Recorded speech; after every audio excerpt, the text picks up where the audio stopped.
Bueno, decíamos que la ley Avellaneda es la primera normativa que rige la vida universitaria en nuestro país. Esa ley en realidad daba cuenta de una mayor concentración de poder en el Estado Nacional, ¿no? Y básicamente una dependencia en la designación de los profesores por parte del Poder Ejecutivo. A partir de ternas que se iban a confeccionar por los distintos academias y se iban a elevar al Consejo Superior, y también esa dependencia que indicaba que en el Ejecutivo el Poder Ejecutivo Nacional terminaba designando a los profesores, también tenía un correlato fuerte en la cuestión del financiamiento. O sea, el financiamiento correspondía al Estado Nacional. Recuerden que esa ley Avellaneda que se debatió entre 1883 y 1885, es una ley que rige para las dos universidades existentes en esos momentos, que son la Universidad de Córdoba, que es la que hemos visto la semana pasada y hoy nuevamente con Daniel, y la Universidad de Buenos Aires. O sea, la ley Avellaneda, primera ley que tenemos en nuestra historia de las universidades argentinas, rige para dos universidades. Bien, por lo tanto, si vieron el texto que yo les colgué en el aula virtual, es una ley muy breve, ¿no? Es una ley en donde tiene un primer gran artículo con varios incisos y después nada más, una cuestión de forma y fin de la cuestión. Es algo interesante ver una cuestión fundamental, que es que la ley Avellaneda no identifica en lo más mínimo las funciones de la universidad en relación a la sociedad, ¿no? Eso es un punto clave. La ley Avellaneda habla sobre la organización de la universidad, la cuestión de las ternas para los profes, el financiamiento, alguna otra cuestión más, y nada más. No dice qué funciones tiene que tener la universidad para la sociedad, cuál es el vínculo que se debe generar entre la universidad y la sociedad. Y está claro que hacia fines del siglo XIX, fíjense que la ley se sanciona en el 85, lo que importaba era esa universidad que formaba profesionales y que era una universidad que claramente se autorreferenciaba, se vinculaba a sí mismo y no tenía una fuerte o nula vinculación con la sociedad. Eso me parece algo muy importante para destacar,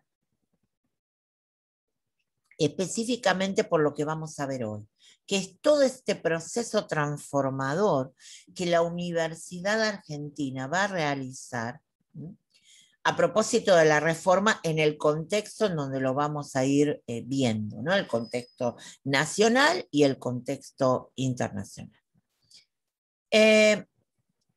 Vamos a... Alfonsina, Dime. Y también una falta de autonomía, ¿no? Importante. Absolutamente, absolutamente. Por eso la cuestión es la dependencia con el Poder Ejecutivo Nacional, ¿no? En la elección de los profes y en el financiamiento. Digamos, si no puede desde ahí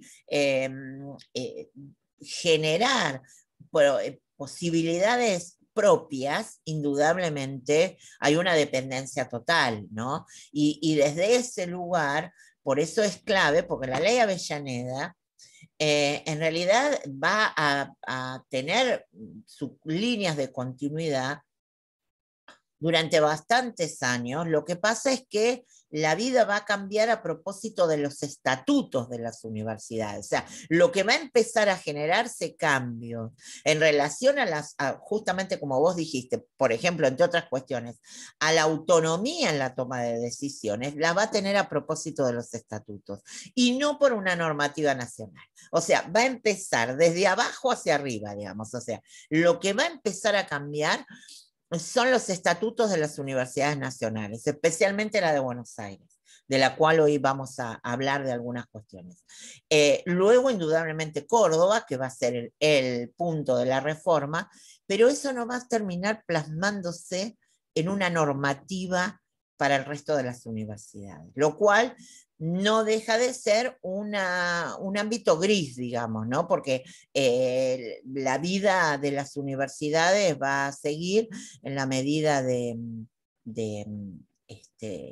las, la vida por sus estatutos, digamos, pero no por una normativa nacional.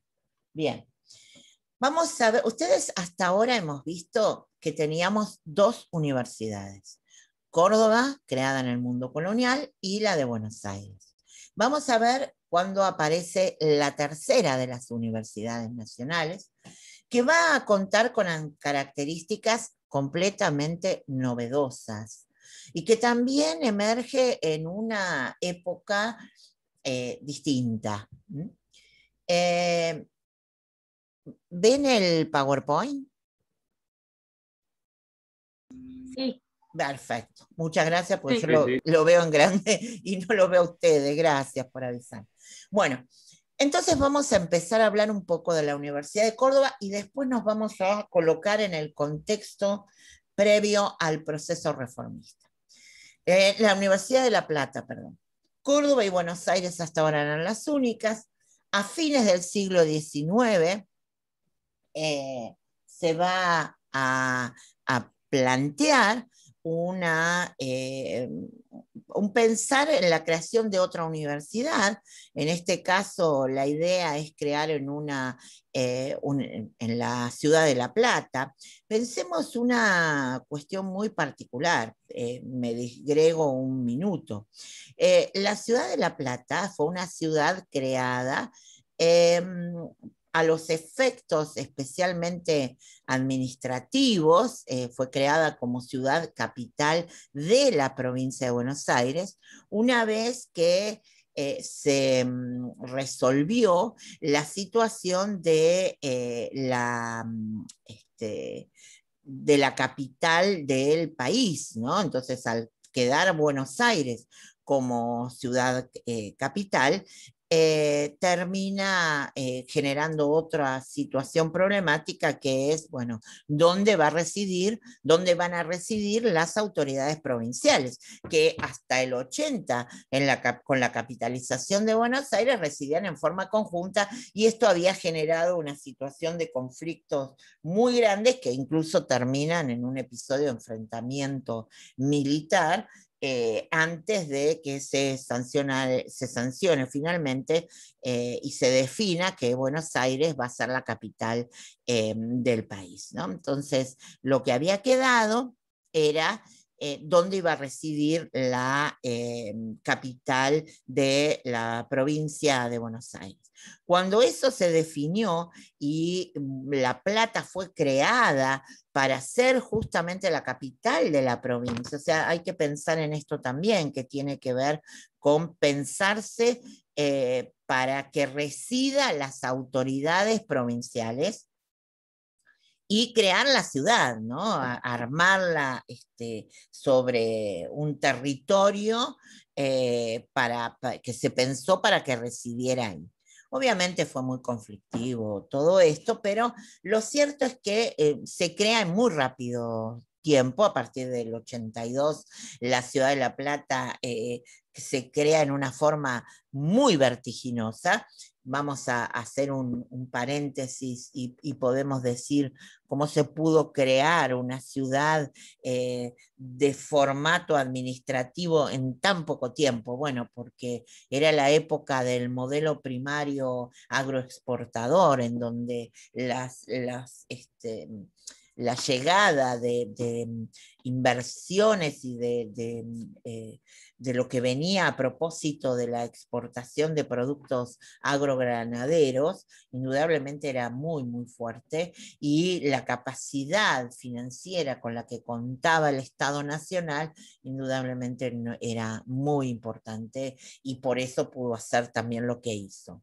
En ese contexto de crecimiento económico, digamos, se presenta el proyecto de, bueno, ya que estamos creando la ciudad de La Plata, está creada, y están generando cada vez más elementos, digamos, que pueden ser usados como, entonces empezaron a pensar en la creación de una universidad. Y hay que reconocer que la creación de la Universidad de La Plata le cambió el perfil a la ciudad, digamos, porque la ciudad había sido pensada para ser una ciudad especialmente administrativa, sede de autoridades provinciales. De golpe le ponen una universidad y esto le va a generar un cambio notorio en cuanto a la cantidad de gente que va a tener que ir a estudiar allí, en la situación de los edificios para donde van a funcionar las facultades, los ámbitos para que los estudiantes puedan ir, el proceso de descentralización que primero se da en tener una universidad que no es la de Buenos Aires. O sea, la primera cuestión es que gente de la Universidad de Buenos Aires se va a La Plata, tanto a ser docente como a ser estudiante, digamos. Es algo nuevo y bueno, hay una alternativa que también se da ahí, ¿no? Bueno, a fines del siglo XIX ya tenía 4 facultades: Derecho, Físico, Matemáticas, Química y Médicas, y Ciencias Médicas. Fíjense que el primer rector es Dardo Rocha, asociado también a ser el fundador de la ciudad, ¿no? Como dice ahí, hasta el 5 funcionó en forma muy precaria, muy precaria. De hecho, algunas facultades funcionaban prácticamente en el mismo lugar, turnándose.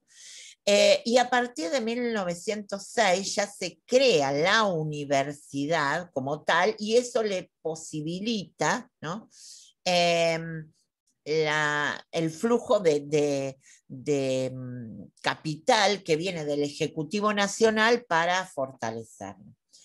También hay que reconocer la figura de quien fue el primer presidente. Ustedes piensen que La Plata, cuando se habla de autoridad, se habla de presidente de la universidad. Es interesante esa denominación y no de rector, ¿no? Que viene de una construcción más colonial, y lo de presidente que es más republicano, digamos, le da un sentido de una construcción de poder distinta. Yo creo que las palabras dan cuenta de eso, de esas construcciones, ¿bien? Y en el caso de hablar de presidente, bueno, estamos hablando de una figura también como fuerte en el ámbito republicano, ¿no? De una universidad que va a tener una situación o un contexto de creación distinta a la colonial de Córdoba o a la UBA de la década del 20 del siglo XIX. A ver, acá estamos en el siglo XX ya y estamos en un proceso de transformación a nivel mundial. Joaquín B. González va a plantear diferencias con el formato UBA, digamos. El que se empieza a tomar en principio como modelo era el de la UBA. Y acá empiezan a pensar otras cuestiones, ¿no? Con una cuestión del sistema de gobierno, con los problemas que ahora vamos a ver, pues coexisten las situaciones, con los problemas que vivió Buenos Aires, la Universidad de Buenos Aires hacia fines del 19, la Plata, digamos, recoge la experiencia conflictiva y la lleva a pensar en nuevos métodos de enseñanza, mucho más cercanos al vínculo docente-estudiante, a su sistema de gobierno, que es un poco más democrático que lo que se vivía en el resto, con una participación más activa, y básicamente con algo que es clave, que es la cuestión científica, que es el hecho de pensar que están haciendo conocimiento y no en la cuestión de repetir el conocimiento. Y esto es algo interesante en cuanto a la metodología de enseñanza que plantea La Plata, que tiene que ver con la exploración, con la experimentación y con tomar o ver todos los avances que a nivel mundial se están haciendo. Eso es fundamental. Por eso, fíjense la base de instituciones científicas o educativas con las que se toman. El museo se había creado junto con la ciudad. ¿Qué dice la universidad? Y nosotros tenemos que estudiar algunas cuestiones aquí. Usemos el museo, ¿no? Y trabajemos en forma conjunta.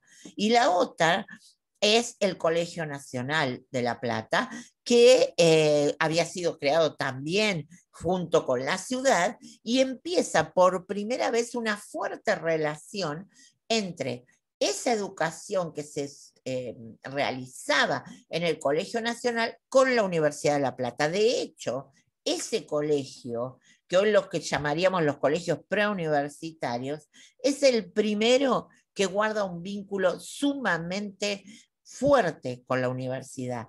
¿En qué sentido? En el sentido de los docentes, en el sentido de algunas prácticas que cuando empiezan carreras docentes se van a hacer en el colegio, y en el sentido de la vinculación fuerte en actividades incluso, ¿no? Entonces, el Colegio Nacional es absolutamente, junto con el museo, los dos ámbitos de vinculación marcada de esta nueva universidad, que da cuenta que ya tiene otra mirada sobre la relación con la sociedad, que decíamos en la ley Avellaneda, la relación con la universidad, sociedad, no estaba presente. Acá la Universidad de La Plata empieza a pensar en la vinculación con la ciudad, ¿bien? Y con las instituciones con las que ciudad contaba y a los que la universidad debía vincularse necesariamente.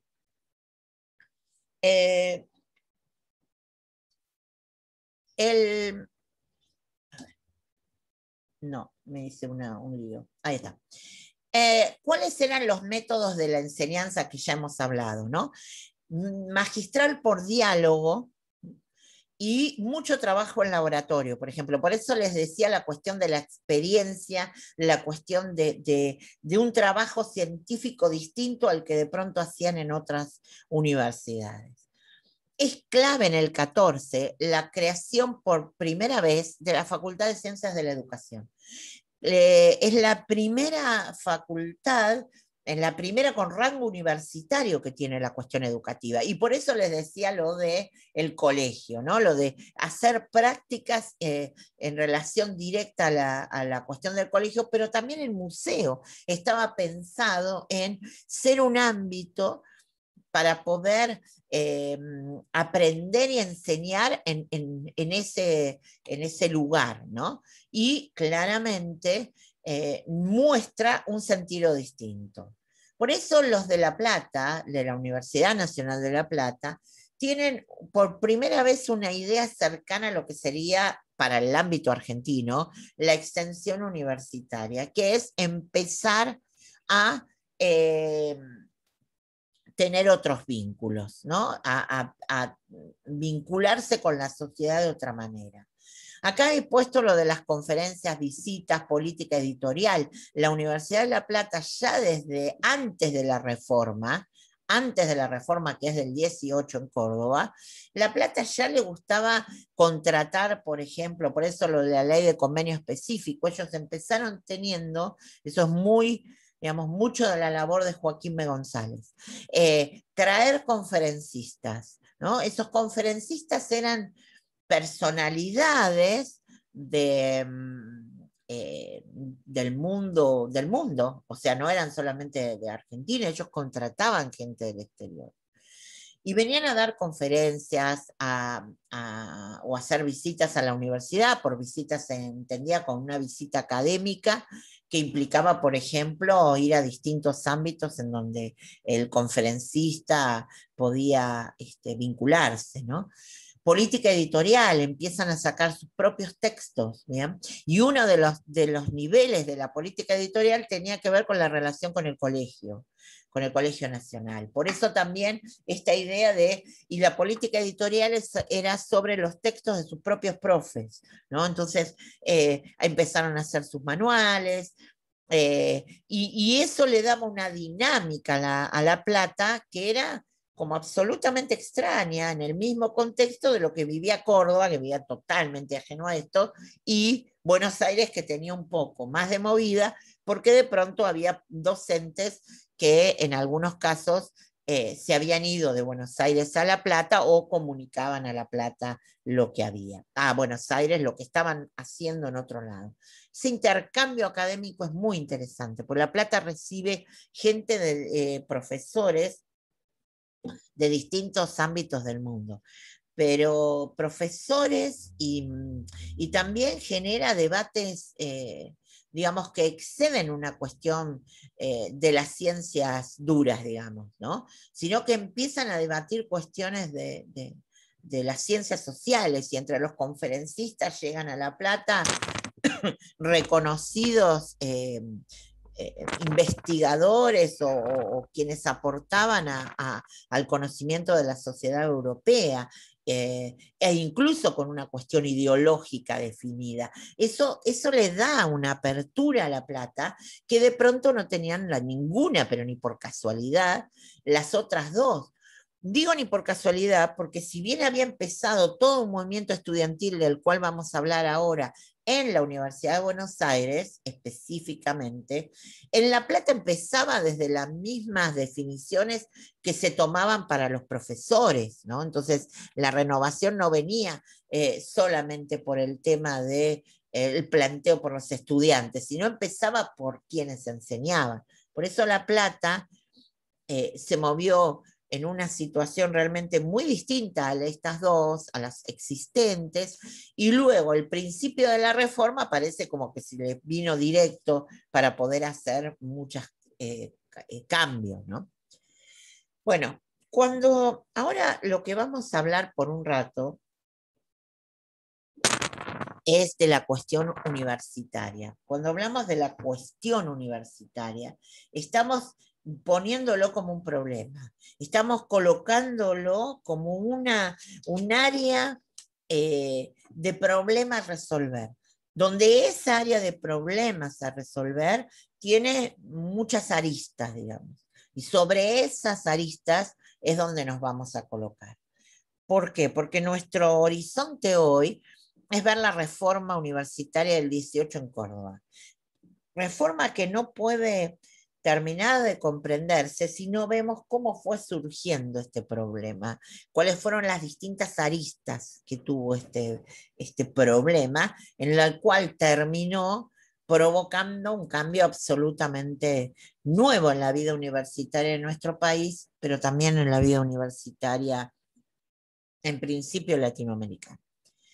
La primera, fíjense que yo les voy a dividir en lo que vamos a armar hoy en distintos ámbitos de la cuestión universitaria, y en algunas cosas, perdón, en algunos temas, yo me voy a mover para lo que es el contexto en general, como para que podamos situarnos. ¿Se acuerdan cuando el encuentro pasado hicimos la división de los periodos de la historia argentina, como para que pudiéramos tener un correlato entre lo que pasaba en la vida universitaria y lo que pasaba en la vida política de nuestro país especialmente?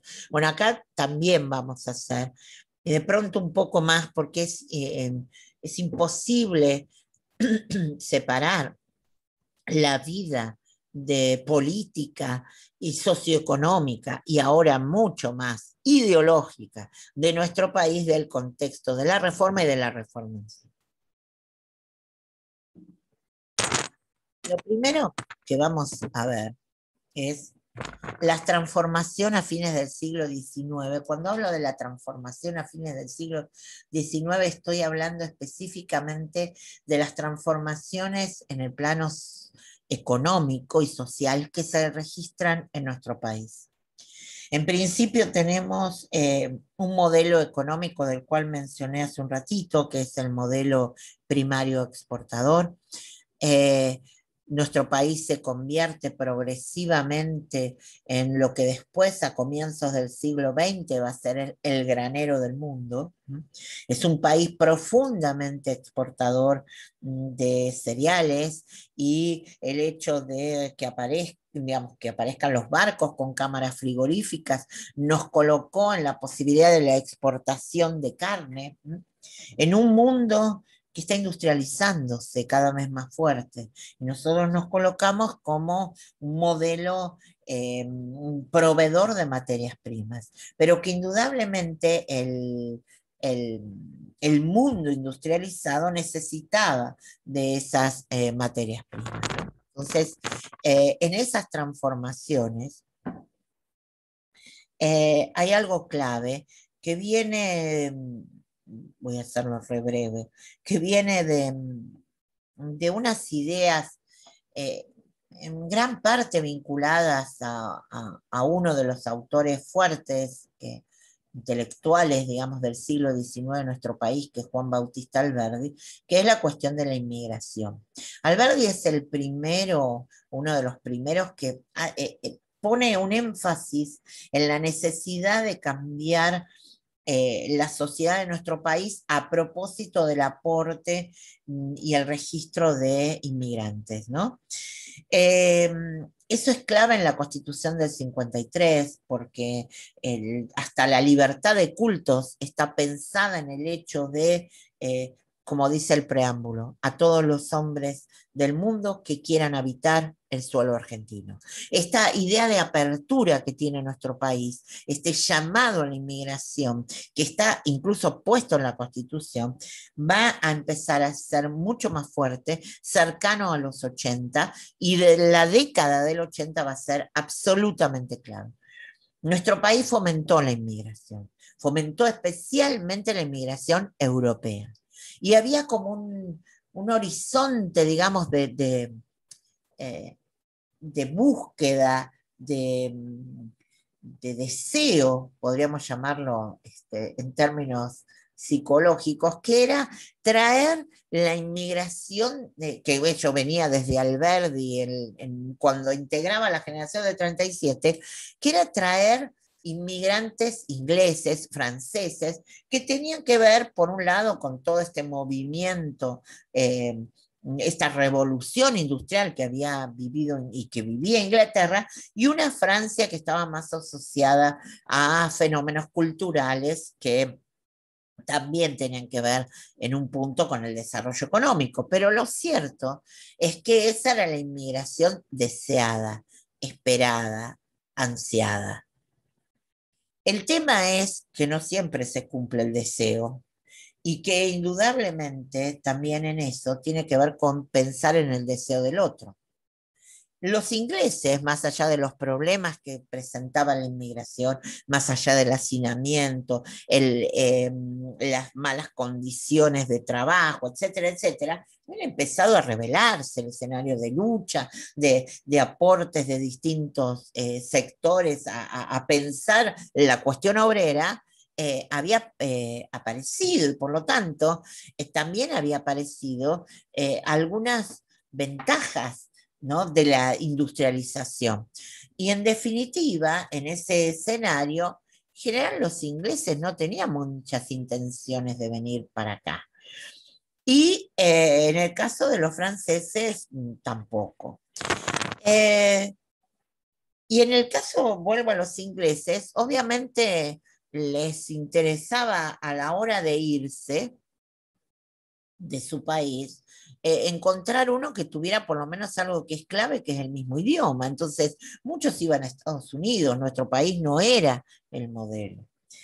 ¿Y para quiénes fuimos el modelo? Para los españoles y para los italianos. Los italianos habían vivido una terrible guerra civil en su proceso de unificación y creación como Estado nacional. Muy dolorosa, muy, muy terrible. Esa situación de que los tuvo en conflicto en la segunda mitad del siglo XIX llevó a que muchos decidieran partir. Lo mismo que España, que también había atravesado un proceso de conflictos fuertes con la corona, y por lo tanto son los dos ámbitos en donde las personas de esos países deciden mirar a Argentina como un horizonte posible de mejora, de tener un lugar mejor a futuro. Torcuato Di Tella, en la sociología de los procesos políticos, dice: pensar que a fines del 19, si alguien quería dejar su tierra en Europa y pensaba en algún momento hacia dónde dirigirse, había dos escenarios en América que le llamaban la atención, porque eran los que más estaban creciendo y eran los que aparentemente ofrecían más posibilidades para para poder irse hacia allí. Uno era Estados Unidos, el otro era la Argentina. Por eso fíjense que mucha población italiana se vino a nuestro país y otro tanto se fue a los Estados Unidos. ¿Bien? Entonces, la idea eh, eh, de los ámbitos a donde se va tiene mucho que ver con lugares de crecimiento. Primero, una persona que decide irse se va porque espera, su deseo es estar mejor. Su deseo es darle algo mejor a su familia. Y cuando uno espera darle algo mejor a su familia, va a elegir un lugar que esté mejor de donde sale. Entonces, el objetivo de venir a la Argentina era, ¿por qué era presentado? Porque había toda una campaña de búsqueda de inmigrantes, era presentado como algo de crecimiento, de acceso a la tierra. Cuando era pensada en Europa, a fines del 19, la posibilidad de acceder a la tierra. Eso es imposible, digamos. Entonces, esa idea mueve la llegada de inmigrantes, mayoritariamente de España y de Italia, hacia nuestro país. Fíjense que hay una política inmigratoria, disculpen que me detengo un poco en este contexto, pero es porque hay que, me interesa que comprendamos cómo era el contexto de Argentina en fines del 19 y el 20, en este aluvión inmigratorio que llega, que nos impacta y que modifica la vida social, política, económica, educativa, de todo tipo.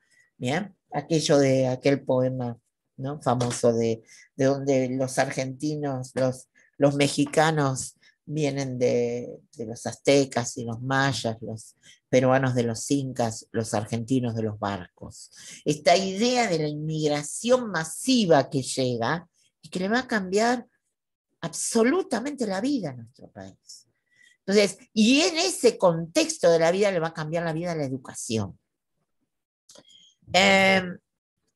Y justamente la idea esta del contexto educativo es estos inmigrantes que llegan, me detengo, me vivo deteniendo, perdón. Me detengo en pensar en por qué era una política de Estado la inmigración. Fíjense que construyeron el hotel de inmigrantes, ¿no? El hotel de inmigrantes que está ahí hoy en Buenos Aires, toda la reconstrucción y la tarea del museo está a cargo de una universidad nacional, de la UNTRENF, que ha hecho un trabajo impresionante, impresionante. Bueno, digo, el hotel de inmigrantes da cuenta de una política de Estado. ¿Cómo vas a construir semejante estructura? Hoy obviamente no está entera, pero era impresionante, ¿no? Donde había 3 turnos de comida, donde había, durante una semana el inmigrante llegaba ahí, después le abrían la puerta y decían, bueno, haz lo que pueda. El que había venido sin red, cuando hablo de redes, que no tenía un familiar antes, que no tenía un vecino, que no tenía un conocido, alguien, le abrían la puerta y estaba en Buenos Aires. Y a Buenos Aires le va a cambiar la vida la inmigración, porque se va a llenar de inmigrantes en lo que alguna vez habían sido las casas de la oligarquía que habían abandonado cuando vino la epidemia de cólera y se convierten en conventillos y parecen pequeñas babeles, ¿no? Donde se hablan distintos idiomas, se comparte, se trabaja mancomunadamente, se inician procesos de lucha, porque los conventillos van a ser indudablemente ámbitos de acción política también, ¿no? Bueno, me fui un poquito. Y en el contexto educativo, cuando llega todo este aluvión inmigratorio, eh, la, el propio Estado va a empezar a pensar, bueno, tenemos aquí muchas personas, estamos hablando de millones de personas, que además están, ya algunos vinieron con sus hijos, otros están teniendo la construcción de sus familias aquí. Y bueno, ¿qué vamos a hacer en relación a que, por ejemplo, hay muchos que no tienen ninguna religiosidad o tienen otras? ¿no? Aparece esto que se llama la sanción de las leyes laicas, que implica un proceso de muchísima discusión. Con leyes laicas hablamos en primer lugar de la 1420, la ley de educación primaria obligatoria, gratuita y laica. Bien. Primer conflicto con la Iglesia Católica, obviamente, porque le quitan la posibilidad de prioritariamente tener esa educación, pero no se quita la posibilidad de la enseñanza religiosa, porque en realidad la 1420 lo que habilita es a que la religiosidad, cualquiera fuera, se pueda dar en tiempo, se puede dar en el espacio de la escuela, pero en un tiempo distinto al que se dan digamos, lo que curricularmente está pautado. Entonces, si el cura quiere pedir el sábado a la tarde para dar catequesis, y puede hacerlo y se le pueden dar. También lo puede hacer un rabino, también lo puede hacer un pastor. Depende de dónde está la escuela y cuál es, digamos, la mayoría de la población. No está limitado eso por la 1420. Lo que sí es cierto es que lo quita de la obligatoriedad, digamos, y le permite al hijo de un inmigrante que de pronto tiene otro culto, poder hacer lo suyo en el ámbito privado, pero en la escuela, bien, no. Pero el punto pues esto por lo de lo laico, pero el punto que más nos interesa de la 1420 es la gratuidad y la obligatoriedad. El hecho de ser gratuito habilitaba a que el hijo de un inmigrante o nacido acá o que era nacido en otro país pudiera ir a la escuela, ¿no? Y pudiera aprender a leer y escribir. Algo que era impensado para un inmigrante que mayoritariamente eran analfabetos. No digo que eran todos, porque vino muchísima gente con saberes de lectoescritura y otro tipo de saberes que eran tan valiosos como eso. Pero digo, muchos no habían podido acceder de ninguna manera a la lectoescritura en su país de origen, y sus hijos sí pueden. La gratuidad les garantizaba que no pusieran reparos a yo no puedo pagar. No, no, no, no, es imposible para mí que un hijo mío vaya a la escuela.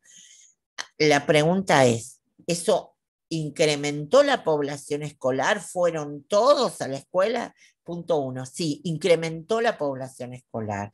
Punto dos, no, claramente no fueron todos a la escuela, porque la verdad es que muchos entraban a muy temprana edad en el mundo laboral, digo, empezaban a trabajar muy tempranamente. Algunos iban, de pronto podían hacer un doble juego de ir a la escuela y ir a trabajar con su papá, pero había varios que no podían hacer esto y no iban a la escuela. Lo que sí es cierto, digo por la obligatoriedad, ¿no? Pero se incrementó notoriamente la cantidad de gente en la escuela.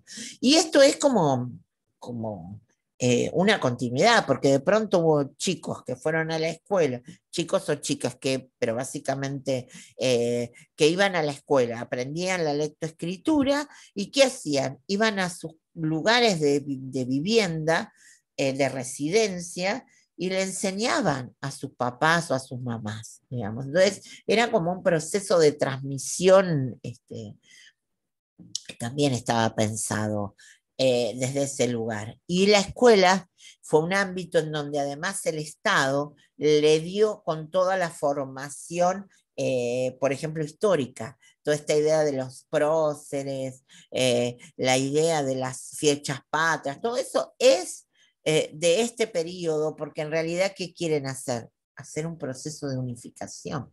Vienen de Italia, vienen de España, vienen algunos sí de Inglaterra o de por ejemplo, del ámbito oriental, ¿no? Los llamados rusos, los judíos rusos, etc. Vienen con otras construcciones culturales e históricas también. Entonces, ¿qué era la idea acá? Bueno, vas a residir acá, tenés que saber que fue el 25 de mayo, quién fue San Martín. Bueno, y entonces esa construcción es muy, muy fuerte, ¿no? También es la construcción de la identificación de cuál sería el modelo, ¿no? de lo autóctono, ¿no? Y ahí viene todo, me volví a ir, bueno. Viene toda una construcción en relación al gaucho, ¿no? Y el gaucho modelo que el Estado define para enseñar es el Martín Fierro, ¿no? Bueno, como quiera que sea, me fui. Las leyes laicas se completan con el matrimonio civil y el registro civil, ¿no? Entonces, la idea de que el matrimonio, en principio de reconocimiento por el Estado, tiene que hacerse en los ámbitos del Estado, y luego el matrimonio religioso es una cuestión pública, privada, ¿bien? Y obviamente al ser privada no es obligatoria su identificación o realización. ¿Qué es lo que pierde la iglesia con esto? El registro de las personas, porque en definitiva, si se registraba el matrimonio, por el matrimonio civil, y en el caso de registro civil después se registra desde el nacimiento y la muerte. ¿Bien? Entonces, por lo tanto, el registro de las personas lo toma el Estado. ¿Bien? Por eso, si uno quiere buscar en, digamos, en registros, por ejemplo, a su familia, tenés un corte a partir del registro civil y tenés otro antes que se hacían las parroquias, o sea, uno buscar a alguien o algún familiar lejano, hay que ir a las parroquias. Lo mismo que en Europa, ¿bien? Seguramente tal vez alguno de ustedes eh, han tenido su familia, yo tengo un amigo que su familia debió ir a los registros parroquiales para buscar la cuestión cuándo había nacido uno de sus abuelos, que eso le permitía identificar sus orígenes. Sole, me parece Sí, sí, alguien... sí, Sí, dime. sí, sí, sí, yo. Y a mí, sí, Dale. a nosotros nos pasó también buscando para la ciudadanía italiana, Ah, está. que estaban, sí, yo soy Masitelli, nunca lo encontramos porque, bueno, hicimos toda una búsqueda y demás, estaban en parroquias de Italia, obviamente, pero finalmente lo que descubrimos fue que fueron quemados, entonces los Ah, registros desaparecieron, que eso pasó sí, mucho también, mucho. pero claro, sí, sí, ahí estaba todo el registro de toda la vida. Claro, eso lo hemos heredado también un poco de allá de Europa, ¿no? El hecho de Totalmente. registrar todo por la Exacto, iglesia. el registro pasaba, exacto, pasaba por la iglesia. De hecho, bueno, vos estás diciendo que tuviste que recurrir a los registros. Lo que le ha pasado a muchos, también cuando han tenido que ir a los registros parroquiales europeos, italianos, españoles especialmente, es el hecho también de los apellidos, cómo estaban escritos, que de pronto cuando llegaron acá decían, por ejemplo, que si vos dijeras Masitelli y acá te lo escribían con una Z y una L, por ejemplo, o con S. Entonces, si vos el registro lo tenés así, de pronto cuando vas al registro parroquial tiene otras letras, entonces se complejiza también, ¿no? Con esto.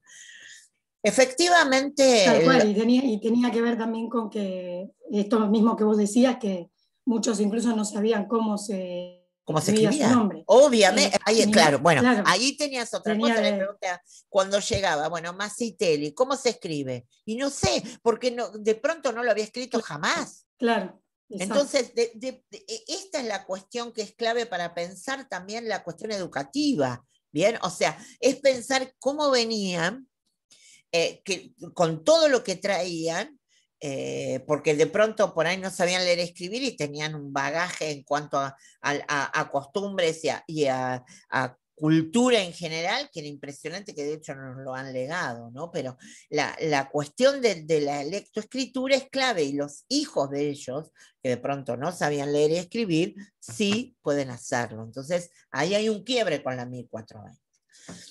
Antes de la 1420, que es de la década del 80, lo puse acá porque me interesa marcarlo, se crean las escuelas normales. ¿Por qué lo creo? ¿Por qué lo coloco? Porque las escuelas normales son especialmente pensadas para la mujer, para que la mujer pueda formarse, por ejemplo, como maestra especialmente. A partir de finales del siglo XIX, las normalistas empiezan a entrar sin problemas a la Facultad de Filosofía y Letras de Buenos Aires. ¿Bien? Tienen como un ingreso directo, digamos, ¿no? Nadie se pregunta nada. ¿A qué van? A estudiar justamente las carreras de Filosofía y Letras, que en su gran mayoría tenían una vinculación fuerte con lo educativo. no con el ejercicio profesional. Porque con la cuestión de la mujer y la posibilidad de ingresar al ámbito universitario, el primero que ingresan es a filosofía y letras, pero les costó un montón entrar en las facultades profesionales. Voy a ir a estos casos brevemente, porque digo que el conocimiento es movilidad social. Entrar a la universidad era algo clave para mí. Y indudablemente la posibilidad que dio, entre otras cuestiones, la 1420, especialmente para los inmigrantes, y la creación de las escuelas normales unos años antes para la mujer quería ingresar a la universidad, y según el Código Civil, si era casada, tenía que pedir la autorización al marido para hacer todo tipo de operaciones, contrato, comprar, vender, etcétera, pero también para el ejercicio de la profesión. Por eso la cuestión de los normalistas que entran a filo es porque pueden ejercer una profesión que viene directa la, de la educación, pero no del ejercicio profesional. Ahora, ¿dónde van las primeras mujeres a querer estudiar una carrera universitaria? Llamada medicina. Porque medicina era la facultad de los sectores medios. A ver, los sectores de alto poder adquisitivo iban a derecho. Lo de los sectores medios, que crecen mucho más con la inmigración, quieren medicina. Y medicina también tiene que ver con esto de la movilidad social, porque es visto como una de las carreras más importantes en cuanto a movilidad social. No piensen, es posterior, pero da cuenta de todo este proceso, de esta obra teatral de Florencio Sánchez, Mi hijo el doctor, ¿no? Esta idea de que el ser médico era lo que iba a permitir crecer, y de hecho hay muchos de los médicos egresados en este periodo que no tienen padres con formación universitaria previa. Y sí hay mucho en derecho, por ejemplo, porque derecho había como una tradición hasta familiar, ¿no? ¿Por qué pongo acá dos casos para citarlas, que son los primeros? El caso Elida Paso es muy interesante, porque Elida Paso no la dejaban entrar en la universidad. Fue la primera mujer que quiso entrar a medicina en la UBA. Terminó metiendo recursos de amparo, presentaciones judiciales para poder entrar, para que le pudieran explicar por qué no la dejaban entrar. La dejaron entrar. Elida Paso nunca se recibió porque muere cuando estaba en uno de sus últimos años. Las que sí son las primeras médicas que se reciben son Cecilia Grierson y Elvira Rawson. Y en ese caso es muy interesante porque además las dos son muy comprometidas en la lucha por el feminismo temprano, digamos. La primer doctora en filosofía de nuestro país, su tesis doctoral fue sobre feminismo. Con lo cual, la idea esta de fines del 19, estar pensando en esto es clave. Y Cecilia Grierson es muy importante en ese periodo, ¿no? Y en el hecho de no solo ser una de las primeras médicas de nuestro país, sino que además lo unía su compromiso social, lo cual la hace mucho más interesante. Pero hay que ponerlo en el contexto de las luchas universitarias, porque hay que poner la idea en qué hacían las mujeres. Podían entrar en la universidad y les costaba muchísimo. Ya les dije a dónde entraban más fácil y a dónde hasta tuvieron que meter recursos judiciales para poder entrar. ¿Y las médicas que se pudieron graduar, pudieron después ¿ejercer? ¿Ejercer? Sí, pero también eso implicó una lucha en este caso con el reconocimiento del colegio, digamos. Ahí hubo otro campo. Y también tuvo que ver con el tema del Código Civil y si eran solteras no había problema. El problema era si eran casadas, que tenían que pedirle permiso al marido según el Código Civil. El Código Civil se reforma recién en el 26 Y a partir de ahí las mujeres no tienen que pedir permiso, por lo pronto, para ejercer la profesión a la cual han llegado. Okay. Es un camino interesante el de la mujer en la universidad también, más en estos momentos donde son contados con los dedos, no llegamos ni a la segunda mano, digamos. Bueno, fíjense todo lo que estoy hablando, que mal que ando, y todavía no llega la reforma. Bueno, pero me interesa que podamos visualizar cuál es el contexto a nivel del país y a nivel de los lugares donde se va a dar la reforma. Los problemas principales. Uno tiene el modelo utilitarista profesional de la universidad, o sea, ¿qué formamos? Y formamos profesionales, ¿no? Más que nada, médicos y abogados, esas eran las dos líneas, ingenieros después, ¿no? Los médicos, abogados, luego ingenieros. ¿Para qué? Y bueno, en general para profesiones liberales o de relación para poder ser contratados por el Estado, ¿no? Primer problema de la cuestión universitaria en relación a esto es la autonomía que ya marcamos, la cuestión de la ley Avellaneda, en donde claramente no se podía plantear, especialmente con el hecho de que los profesores eran designados a propósito de una terna, pero la designación venía por el Poder Ejecutivo Nacional. Había profesores titulares y profesores suplentes. Los suplentes eran como de segunda, poco estimados, generalmente ad honorem, y de pronto entre los suplentes había algunos que eran realmente muy interesantes, y cuando se venía una alternativa de elegir titular, a veces la universidad nos metía a los suplentes que habían estado hace años dando clases también, ¿no? Y eso generó tensiones fuertes en algunos casos. El segundo problema, revertir el profesionalismo, se empieza a correr en la UBA con la creación de filosofía y letras. Ahí dije, ahí es donde van las mujeres, porque supuestamente una de las cosas que pueden hacer es enseñar. Y ahí van las normalistas, ¿no? Las que egresaban de la escuela normal. Y la idea de que no formemos solo médicos, abogados, ingenieros y otras carreras más cercanas a las ciencias duras, formemos también algo que tenga que ver con otras disciplinas.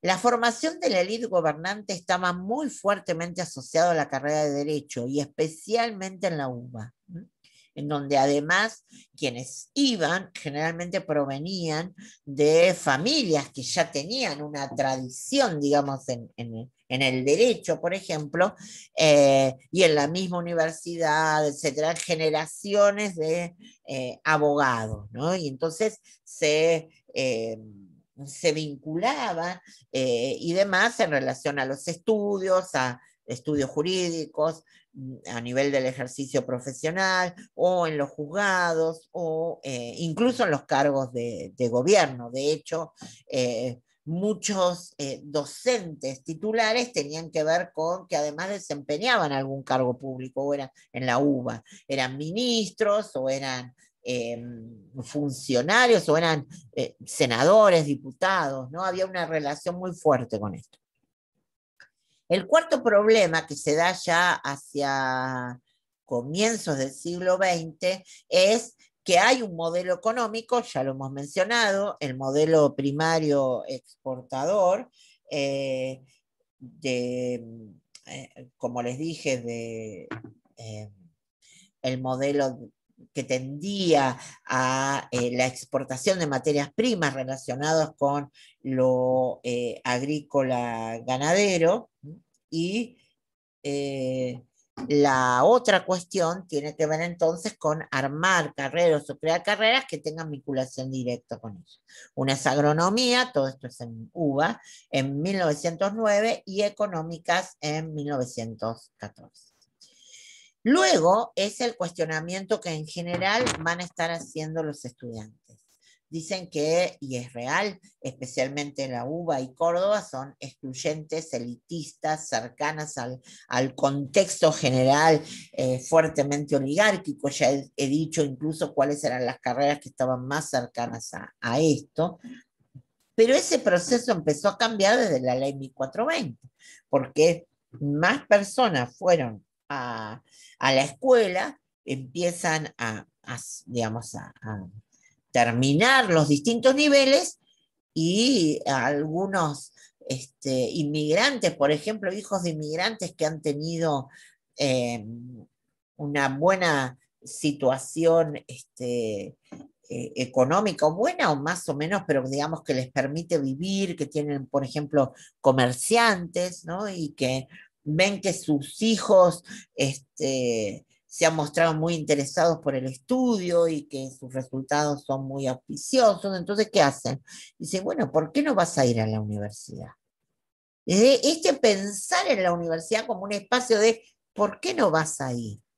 Y ese primer lugar del pensamiento, ya dije cuál fue la carrera. La primer carrera que pensaban los que no venían de la élite era en medicina, porque además era visto como un ámbito de mucho prestigio y de ascenso social, ¿no?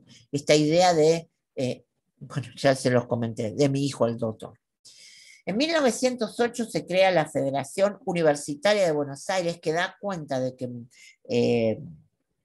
los estudiantes ya venían bastante planteando diversas cuestiones. Muchas tenían que ver con los exámenes, con las características de los exámenes, tenían que ver con empezaron a criticar los medios de enseñanza, ya se habían registrado congresos de estudiantes a nivel latinoamericano. El primero de los lugares donde empiezan a organizar esto es en Uruguay. Y de hecho fueron estudiantes argentinos al Congreso a debatir acerca de cuál es el rol de la universidad. Porque acá lo que tenemos que ver es que los primeros que empiezan a cuestionar el rol de la universidad en la sociedad son los estudiantes, digamos. Porque además acá hay un cambio social que se da especialmente por el afluente inmigratorio, por la situación económica y porque también el mundo está cambiando. El mundo de fines del 19 y del 20 es un mundo muy convulsionado a nivel mundial. Y convulsionado en lo que tiene que ver con los inventos, con los descubrimientos científicos, con los avances que no necesariamente la universidad está diciendo, en el caso de nuestro país, o dando cuenta de esos avances. Entonces, el estudiante que dice, a ver, yo estoy formándome en tal carrera y la verdad, no siento que, digamos, se hayan incorporado los cambios que supuestamente el mundo científico está haciendo en otros lados en este mundo. Y entonces es pensar qué vamos a hacer con eso, ¿no?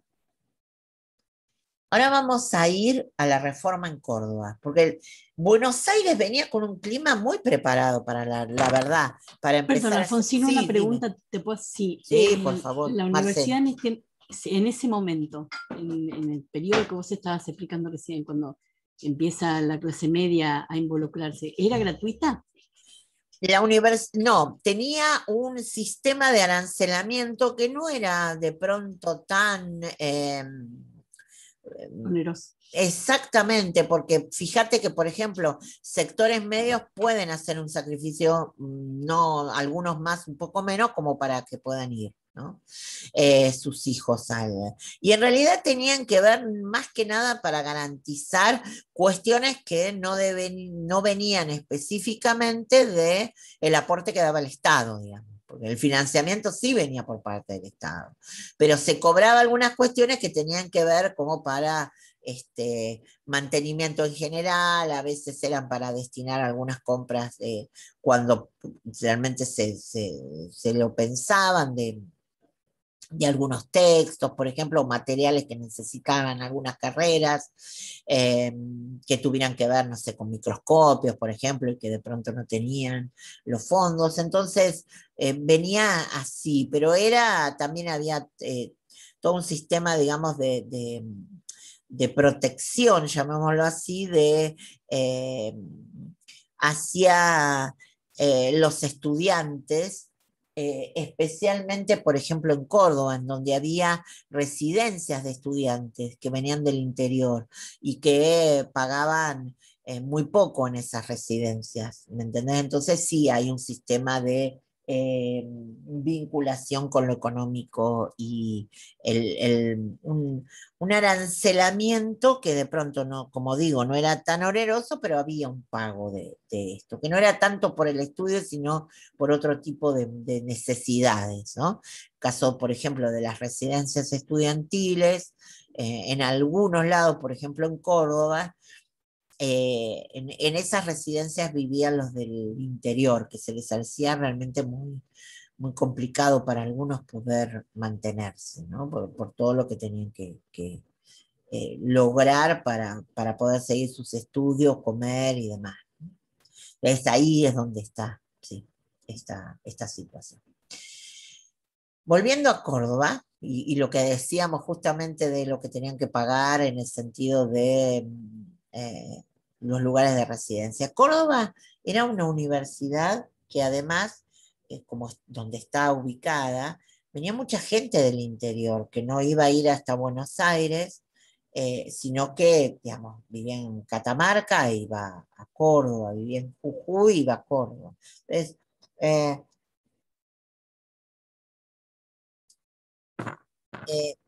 digamos, Córdoba era como un receptáculo del interior a ver, y también de las realidades del interior, que eran muy disímiles.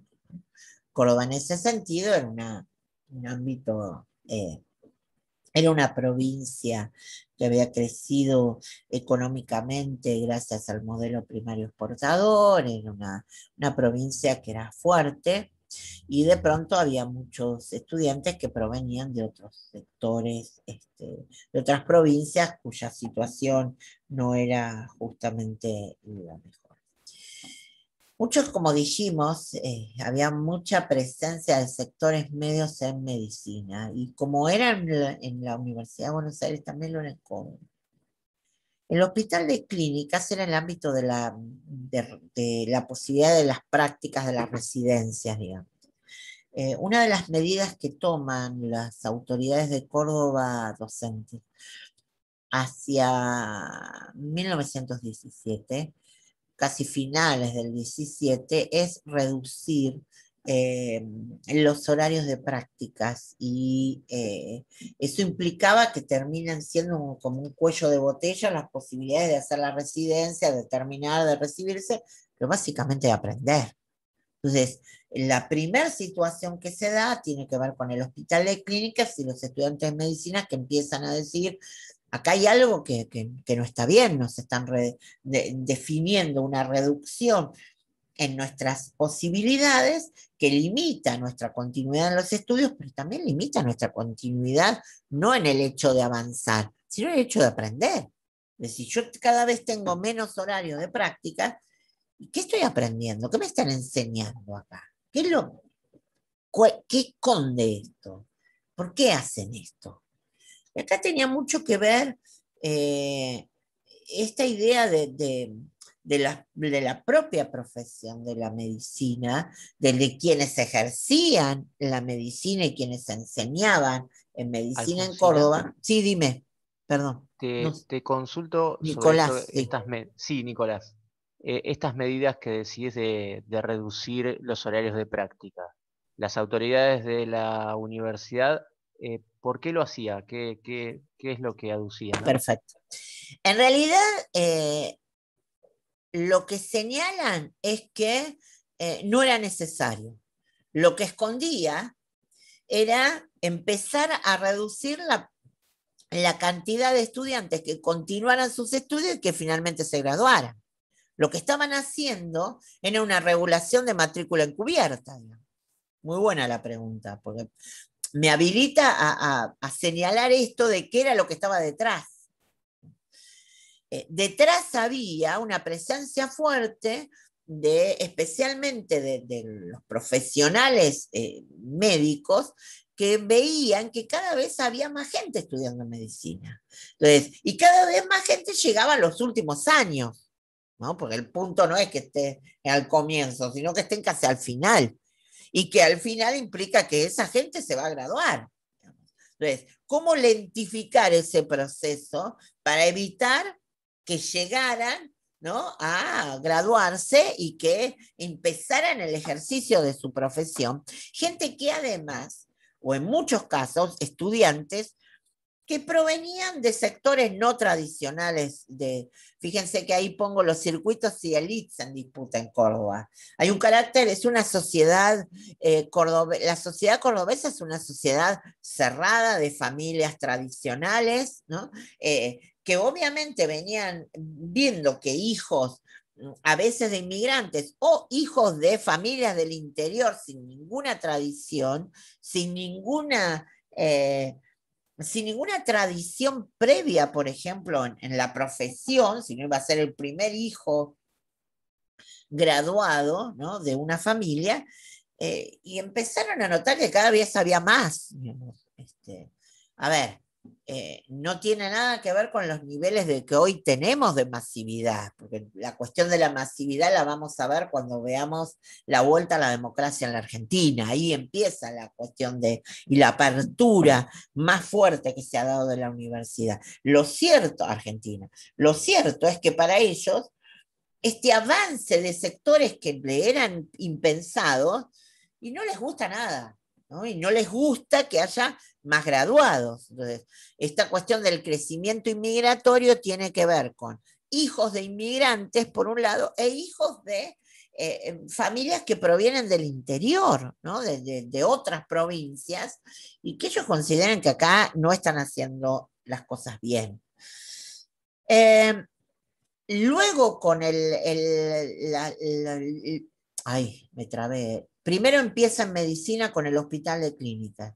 Luego sigue con discusiones ya en el 18 en relación a las características de los planes de estudio. Los estudiantes empiezan a criticar las materias que tienen, empiezan a pedir cambios, ¿no? O sea, lo que los futuros médicos empiezan a ver a la necesidad de cambiar, que no pasa por reducir los horarios y el hospital, en el Hospital de Clínicas, sino pasa por enseñar otros avances que no se enseñan. Están enseñando de la misma manera que enseñaban 10 años atrás, y la ciencia avanza rápidamente. Un capitulito, un paréntesis. Estamos en el 18, ¿sí?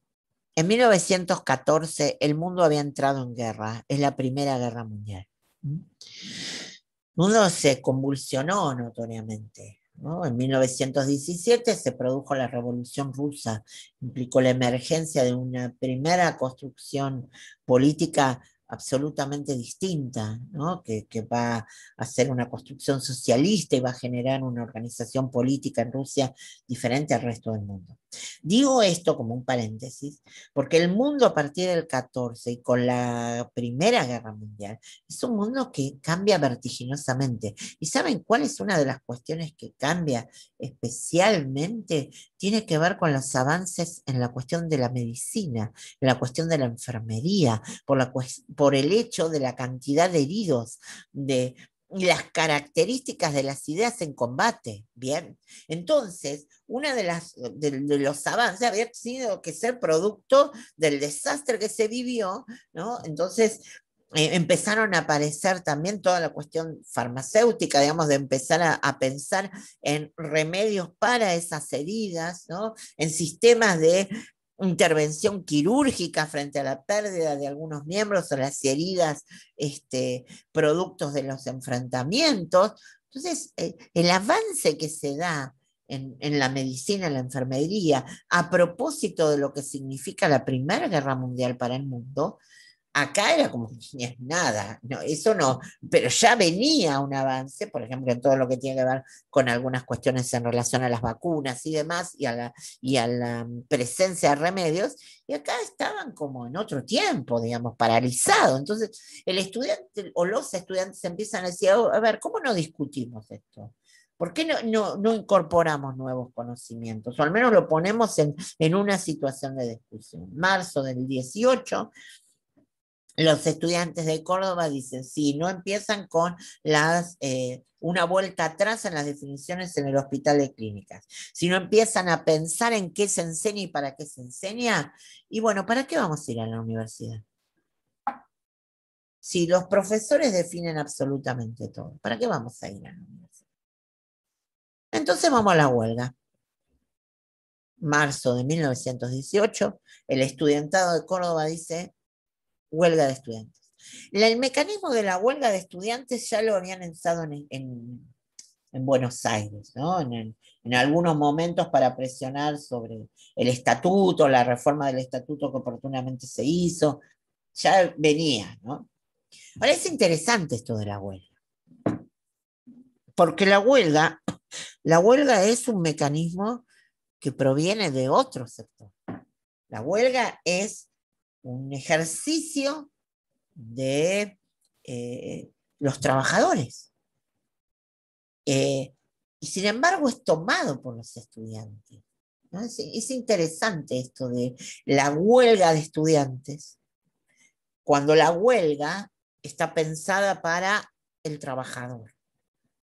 La huelga de estudiantes fue en marzo del 18, los estudiantes de Córdoba dicen, nosotros no vamos a ir a estudiar.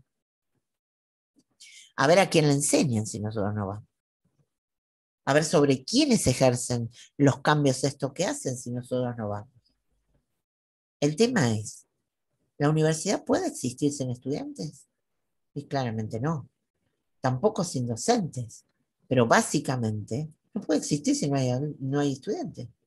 Huelga. Imaginen ustedes la situación Córdoba, en donde incluso es huelga total, hay que reconocer que atravesó los sectores sociales. O sea, estudiantes de familias tradicionales, de familias que venían con una tradición en una profesión, y dicen, no vamos. Imaginen la situación en el hogar, ¿cómo no vas a estudiar? No porque estoy en huelga.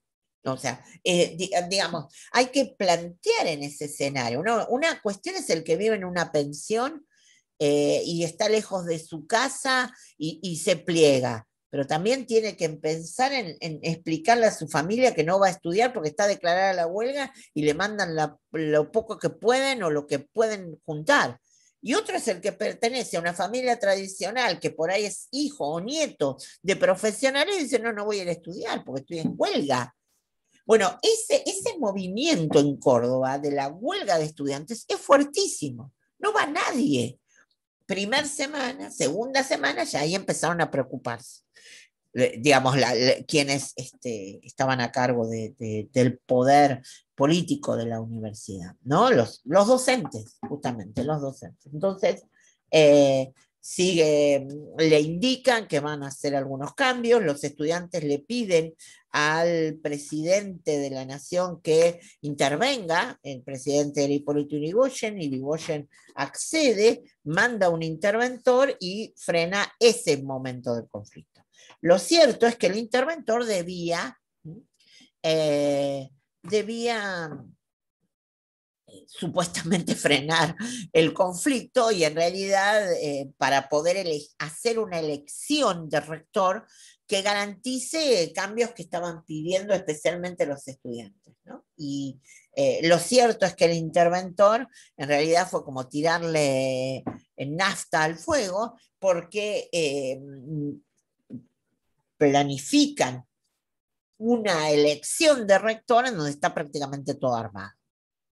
Y el que va a ser el futuro rector desde esa organización, digamos, previa, que hacen distintos sectores de los docentes de la Universidad de Córdoba, es claramente visto por los estudiantes que ingresan abruptamente en la sede donde se estaba procediendo la elección, terminan generando un gran lío allá. Ahí se suspende, ¿no? Es el lugar que era como sagrado. Piensen lo que es la Universidad de Córdoba. Si alguna vez han ido, se ingresa, hay algunas visitas que dejan ingresar a ese lugar. Es un lugar que no es tan amplio, porque obviamente los que podían participar ahí eran algunos docentes que integraban los académicos, digamos, perdón, de representación académica en el Consejo Superior, todos docentes de distintas facultades que iban a elegir al rector, que ya era casi cantado. Los estudiantes ingresan, provocan una situación fuerte ahí en cuanto a la elección, suspensión de la elección, y aquello primera, o una de las imágenes fuertes de la reforma que todos habrán visto, es de aquellos estudiantes subidos en en la, en el techo, ¿no? Donde colocan, bueno, hay distintas interpretaciones acerca de lo que colocan en lugar de bandera, pero para el caso hay quienes dicen que en realidad habían agarrado alguna de las cortinas de ahí y la habían colocado, otros dicen que, bueno, se habían robado una de las partes de una vestimenta de un obispo, bueno, como sea, lo que fue ahí es una rebelión, un ingreso violento de los estudiantes al momento eleccionario, esa famosa subida al techo y al plantear que otro tiempo ha empezado. Pero los que hacen esa rebelión son los estudiantes, y esa rebelión está puesta de manifiesto en, valga la redundancia, en el manifiesto liminar de la reforma universitaria de Córdoba. Yo voy a hacer algunas indicaciones porque cuando nos volvamos a encontrar vamos a volver con esto. Les voy a plantear un artículo, disculpen lo autorreferencial, pero bueno, es un artículo que escribí para el centenario de la Reforma, haciendo un análisis del manifiesto, en donde identifiqué algunas palabras claves, que tienen que ver con cómo ese manifiesto que empieza con aquello de hombres de una república libre, hombres de una república libre, acabamos de romper la última cadena que en pleno siglo XX nos ataba a la antigua dominación monárquica y monástica. Primero, no estábamos bajo una monarquía, tampoco una cuestión de una organización, de una monarquía asociada a la iglesia, pero sin embargo para ellos lo monárquico tenía que ver con las prácticas de autoridades y docentes que se vivían bajo la Universidad de Córdoba, ¿no? Y que remitían en varias partes del manifiesto, que también lo vamos a tener en el aula para que lo vean.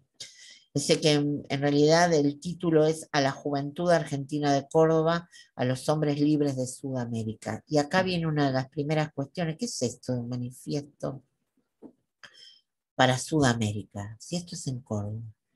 Bueno, acá hay un carácter continental, ¿no? Una ambición continental que luego vamos a ver cómo se expande la reforma en otras universidades latinoamericanas. En el manifiesto, bueno, hay un eje que es fuerte en la juventud, quienes lo definen, hacen suyas sus palabras, los que la firman, son varios estudiantes.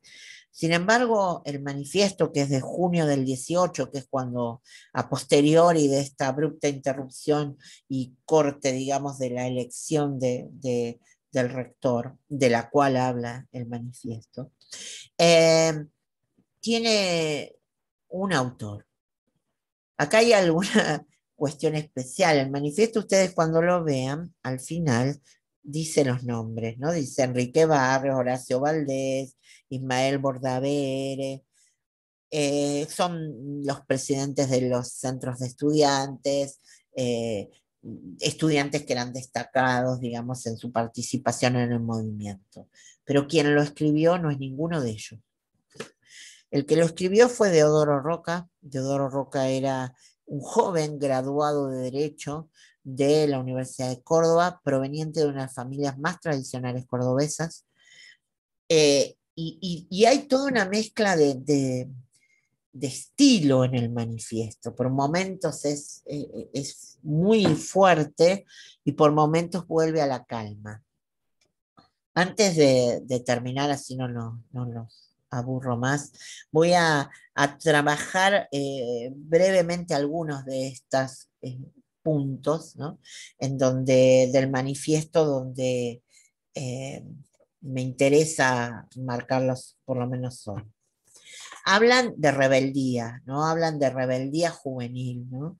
Y esa rebeldía, dice, estalla en Córdoba y es violenta, porque aquí los tiranos se habían ensoberbecido y porque era necesario borrar para siempre el recuerdo de los contrarrevolucionarios de Mayo. Este recuerdo a los contrarrevolucionarios de Mayo, que tiene que ver con Liniers, con el héroe de las invasiones que se había comprado una de las estancias de los jesuitas y que encabezó el movimiento en contra de la Revolución de Mayo, que lo recuperen en el manifiesto y que hablen de los tiranos.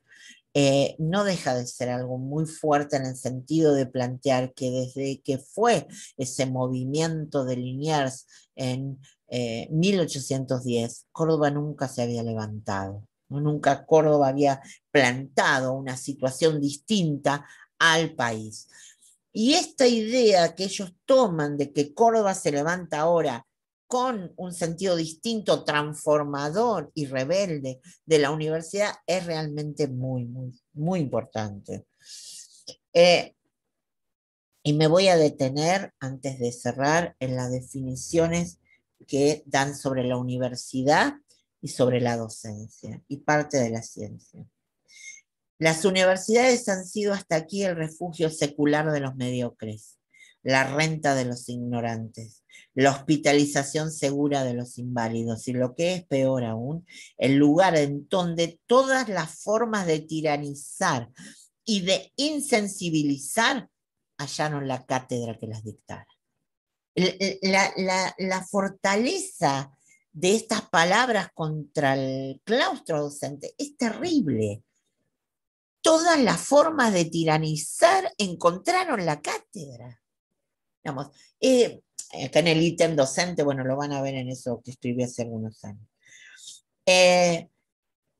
Las universidades han llegado a ser así el fiel reflejo de estas sociedades decadentes, que se empeñan en ofrecer el triste espectáculo de una inmovilidad senil. Esta idea de estamos aprendiendo lo mismo que hace 30 años, 40 años, el mundo estalló una guerra, han aparecido nuevas construcciones políticas y acá estamos como estábamos en el 19, comienzos. Por eso es que la ciencia, frente a estas casas mudas y cerradas, vuelvo, por eso que la ciencia, frente a estas casas mudas y cerradas, pasa silenciosa o entra mutilada y grotesca al servicio burocrático. Ahí está la cuestión de la ciencia. ¿Qué es la ciencia para ellos? Una necesidad. Y en realidad cuando a veces aparece, porque entra de la mano de algunos docentes, ¿bien? Se encargan rápidamente de decirles que se vayan o hacerle todo lo posible para que se vayan, porque el punto es no cambiar. Cuando en un rapto, y ahí voy, cuando en un rapto fugaz abre sus puertas, a los altos espíritus es para arrepentirse luego y hacerles imposible la vida en su recinto.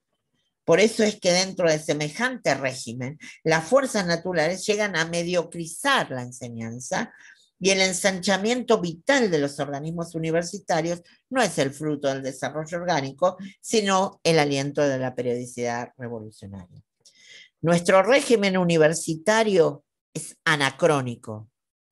Está fundado en una especie de derecho divino, el derecho divino del profesorado universitario. Fíjense que antes habíamos leído lo de las cátedras, habían encontrado todas las formas de tiranizar. el derecho divino del profesorado universitario. Se cree a sí mismo, en el nace y en el muere, mantiene un alejamiento olímpico. La Federación Universitaria de Córdoba se alza para luchar contra ese régimen y entiende que en ello le va la vida. Fíjense qué fortaleza de palabras, de irse la vida contra el claustro docente, ¿no? Esta idea de lucha, esta idea de planteo fuerte y también de violencia en un punto. Reclama un gobierno estrictamente democrático. Reclama un gobierno democrático. Me quedo un poquito ahí para decirles que en 1912 se había sancionado a nivel nacional la ley Sáenz Peña. Se había iniciado el voto secreto obligatorio, universal, paréntesis, universal masculino, porque las mujeres no podíamos votar, pero lo cierto es que se había planteado el voto secreto que daba cuenta de el intento fuerte de la eliminación del fraude. Y ahí se abre una nueva perspectiva de la democracia en nuestro país. Luego de esa ley, de la ley Sáenz Peña, el otro punto de democratización en nuestro país es la reforma universitaria. Y acá tiene que ver con el hecho, dice, reclama un gobierno estrictamente democrático y sostiene que el demos universitario, la soberanía, el derecho a darse el gobierno propio radica principalmente en los estudiantes. El concepto de autoridad que corresponde y acompaña a un director o un maestro en un hogar de estudiantes no puede apoyarse en la fuerza de disciplinas extrañas o la sustancia misma de los estudios. La autoridad en un hogar de estudiantes no se ejercita mandando, sino sugiriendo y amando, enseñando. Fíjense el nuevo concepto a nivel de lo que debe hacer un docente. Toda educación es una larga obra de amor a los que aprenden. Por eso digo, va a un criterio fuerte de confrontación y luego dice, a ver, toda educación es una larga obra de amor a los que aprenden. Y en ese punto hay un diálogo con el otro claustro. Hay todo un desarrollo en el manifiesto sobre la evolución del conflicto. Y en la idea de cómo revertir esa situación, pero hay una crítica muy marcada, como hemos visto, a los docentes, hay una crítica muy fuerte hacia la ausencia de ciencia, que no es una cuestión menor, digo, y hay una apuesta a la democratización y al hecho de que los estudiantes puedan finalmente ingresar en el gobierno de la universidad.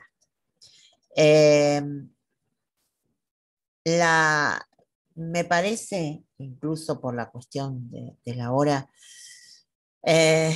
vamos a dejar en estos ejes, yo les voy a plantear